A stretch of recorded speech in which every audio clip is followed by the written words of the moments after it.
কিছু কিছু নেতা প্রত্যেকটি ইউনিয়নে তাদের স্বার্থকে হাসিল করার জন্য বিভিন্ন রকম অপকর্ম করে যাচ্ছে। এমন একটি পরিবেশে আমরা এই কর্মী সম্মেলন করতে যাচ্ছি। গত 17 বছর কি আমরা এইভাবে এই খোলা মাঠে আমরা কোনো কর্মী সম্মেলন করতে পেরেছি না। তাহলে এরকম একটা পরিবেশ পাওয়ার পরও আমরা যারা বিএনপি করি আমাদের মধ্যে সুক্রিয়া নাই। আমাদের তো এখানেই সুক্রিয়া আদায় করা উচিত ছিল যে আমরা এই মুক্ত পরিবেশে চলাফেরা করতে পারতেছি এবং মুক্ত পরিবেশে আমরা কথা বলতে পারতেছি। বাংলাদেশ জাতীয় দল বাংলাদেশের মধ্যে একটি বৃহৎ সংগঠন। 5 তারিখে দেশ নতুনভাবে স্বাধীন হওয়ার পর এই দেশের জনগণ এবং বিএনপির প্রতিপক্ষ দলগুলো নিশ্চিত হয়েছে যে আগামীতে যদি নির্বাচন হয় সেই নির্বাচনে বাংলাদেশ জাতীয় দল ক্ষমতা যাবে। তাই সারা দেশে বিএনপির বিরুদ্ধে বিভিন্ন রকম ষড়যন্ত্র, বিভিন্ন রকম কুচক্রি এবং ষড়যন্ত্র মধ্যে দিয়ে বিএনপি যেন ক্ষমতায় আসতে না পারে সেরকম চক্রান্ত চলছে।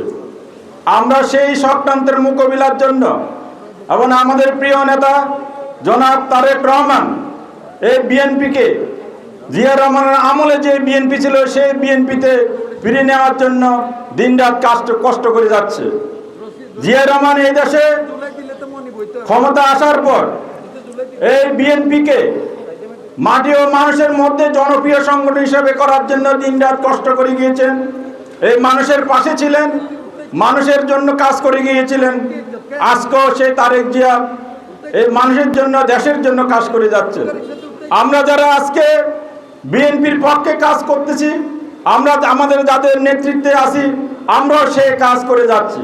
কিন্তু দুঃখের সাথে কথা বলতে হয়, কিছু কিছু নেতা শুধু বোলাকোট ইউনিয়নের কথা বললে হবে না, প্রত্যেকটি ইউনিয়নে তাদের স্বার্থকে হাসিল করার জন্য বিভিন্ন রকম অপকর্ম করে যাচ্ছে।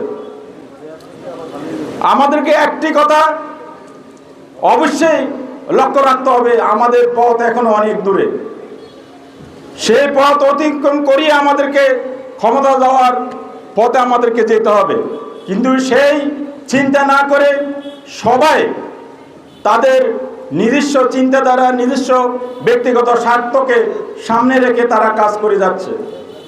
তা আজকে আপনাদেরকে এই কর্মী সম্মেলনে আমাদের একটি উদাত্ত আহ্বান থাকবে, আপনাদের যে স্বার্থ নিয়ে কাজ করছেন সেই স্বার্থকে জলাঞ্জলি দিয়ে দলের পক্ষে এবং মানুষের পক্ষে, এলাকার মানুষের পক্ষে কাজ করার জন্য উপজেলা বিএনপির পক্ষ থেকে আপনাদেরকে আহ্বান জানাচ্ছি। 28শে অক্টোবর এই রামগঞ্জের মধ্যে যে সমস্ত মামলা হয়েছে, নির্যাতনের শিকার হয়েছে বিভিন্ন নেতাকর্মী, আমরা তাদের পাশে এসে দাঁড়িয়েছি। আমরা চেষ্টা করেছি আমাদের কোনো নেতাকর্মী যেন জেলে না থাকে। আমরা চেষ্টা করেছি যে সমস্ত নেতাকর্মী জেলে গিয়েছে তাদের পাশে দাঁড়িয়ে তাদের পারিবারিকভাবে তাদের কাছে যে আমরা তাদেরকে সাহায্য সহযোগিতা দিয়ে আমরা চেষ্টা করেছি এই দলের পক্ষে তাদেরকে থাকার জন্য।